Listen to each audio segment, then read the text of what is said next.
যখন কোরআন হাদিসে পড়ি গীবত করলে জাহান্নাম, অহংকার করলে জাহান্নাম, হিংসা করলে জাহান্নাম, আমার সঙ্গে সঙ্গে মনে হয় আমার বিশ্ববিদ্যালয়ের অমুক স্যার ও আগে জাহান্নামে যাবে, ও খুব গীবত করে।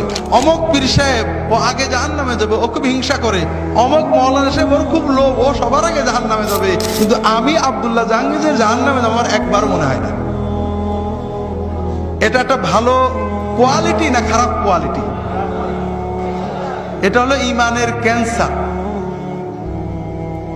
মুমিন অন্যের গুনার চিন্তা করবে না, অন্যের গুনার চিন্তা করেছেন তো মরেছেন।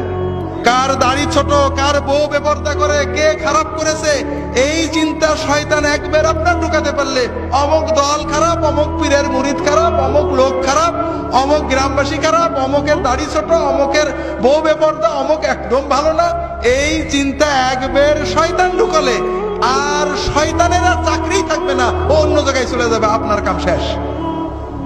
কারণ আপনি অন্যের গুনার বিচার করতে গেলে নিজের গুনাহগুলো আর মনে পড়বে না, নিজেকে খুব ভালো মনে হবে। কথা কি বুঝতে পেরেছেন? তাহলে তওবাও নসিব হবে না, আর আপনার অহংকার, গীবত আর আত্মগরিমার কারণে সব ধ্বংস হয়ে যাবে।